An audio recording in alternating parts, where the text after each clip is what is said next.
بسم الله الرحمن الرحیم. دا 14 نمبر حدیث دی او د حضرت عبدالله ابن مسعود رضی الله عنه په روایت سره دی.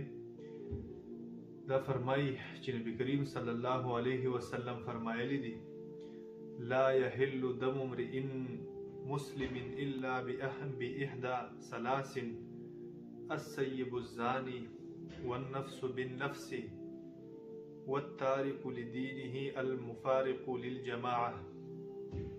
نبی مهربان صلی الله علیه وسلم فرمایي چې د یو انسان وینه د بل انسان د پاره جایز نه ده او حلال نه ده. ځکه مخکې حدیث کې مونږ ویلو چې نبی کریم صلی الله علیه وسلم فرمایي چې زه به د خلکو سره جنګېږم تر دې پورې چې دا خلک ټول کلمه ووایي او مسلمانان شي. کله چې خلکو اسلام قبول کو د هغې نه بعد بیا د انسان د وینې د حفاظت ذمہ داری د شریعت او ریاست واغستله او اسلام واغستله. بیا د دې په باره کې شریعت او اسلام فرمایي چې سباب المسلم فسوق وقتاله کفر. مسلمان ته کنځل کول، ردی بدی ویل، د مسلمان زړه خفه کول دا فسق دی او داغه سره جنگ کول دا کفر دی، دا د کافرانو کار دی. نو شریعت او اسلام دا زمونږ او ستاسو د مالونو د جانونو مونږ ته تحفظ راکوي. اسلام یو ډیر ښکلی دین دی، ډیر د امن والا دین دی، ډیر د محبت والا دین دی. ځکه چې اسلام هغه د انسانانو د وینو تحفظ ذمہ داری اخیستې ده. او بیا چې کله یو انسان د یو مسلمان وینه توی کی او دا وینه که دی قصدن عمدن توی کړي نو دې ته قتل عمد ویل کیږي او شریعت بیا وایي چې د دې انسان نه باقاعده بدله او قصاص دی واغستلی شي او د دې انسان د نفس دا دی پکې لاړ شي.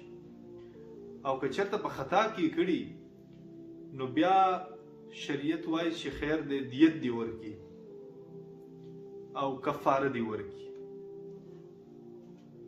ها شریعت دا خبره بالکل بای فورس په انسان باندې لاګو کوي نه چې خامخا دا قصاص کړی شي. اوس که د ورثاو د طرف نه معافي وشي هغه معاف کړي نو بالکل شریعت د دې خبرې اجازت ورکوي او دا بالکل معاف کېدلی شي. نو شریعت درې داسې ځایونه دي چې په هغې کې د انسان د وینې جواز او اباحت ورکړی دی چې د انسان وینه تویول دا جایز کېږي. نو په هغې کې اولنی نمبر النفس بالنفس. که یو انسان بل څوک قتل کو نو دا به په بدله کې قتل کېږي او قصاص کېږي به.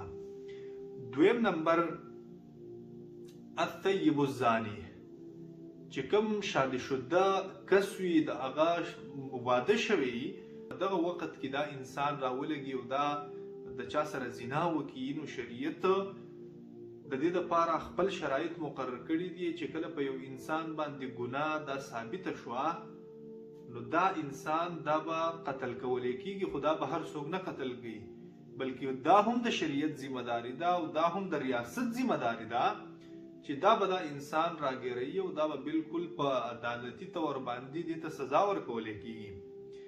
دغه رنګې بل هغه سړی دی چې والتارک لدینه المفارق للجماعه، دا خپل دین پرېږدي او د مسلمانانو جماعت پرېږدي او جدا شي نو دا انسان هم دا به قتل کېږي. په دې طریقه باندې قتل کېږي چې دې انسان ته به مهلت ورکړی شي. دا چې کله مرتد شي دته مهلت ورکړی شي د اسلام په باره کې د ده څه اشکالات دي څه خبري نو هغه به وکړي او که بیا هم د ده تسلي نه کېدله نو بیا د داسې انسان دپاره د زندګۍ د تیرولو حق نشته. اصل کې چې کوم لیبرل خلک دي نو هغه په دې ځای کې لږ اعتراض کوي او هغه اعتراض دا کوي که نه چې اسلام دا یو داسې دین دی که چېرته دې دا ومنو ټیک ده او که دا دې نه منو نو ستا دپاره په دنیا کې د زندګۍ د تیرولو حق نشته دی او ته به قتل کېږي او ختمیږي به او د هغې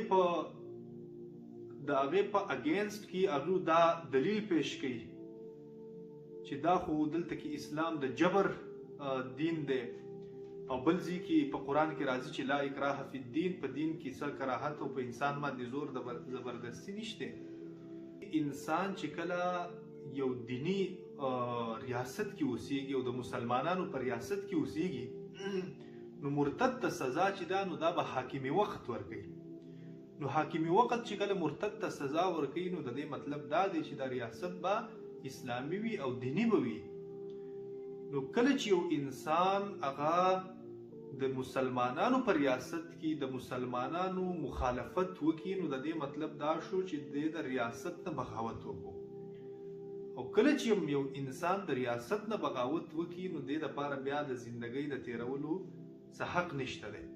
نو دغه چې کوم لیبرل خلک دي هغه چې په اسلام باندې کوم اعتراض کوي نو د هغې دا جواب دی او دوی په خپله بیا د دې قایل دي چې د ریاست نه بغاوت کول دا انسان باغی جوړیږي او دا د بالکل د قتلولو لایق ګرځي.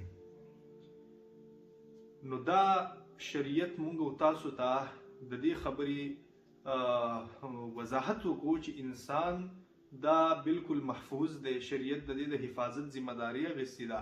انسان ته به کنزل نه کوي، انسان ته به رد بد نه وي، بلکې نبی مهربان صلی الله علیه وسلم فرمایي چې د خپل مسلمان رور سره په کلاو او په خندا تندي باندې ته ملاو شوې په دې باندې الله رب العالمین تا ته د صدقې په شان ثواب درکوي، الله رب العالمین تعالی اجر درکوي.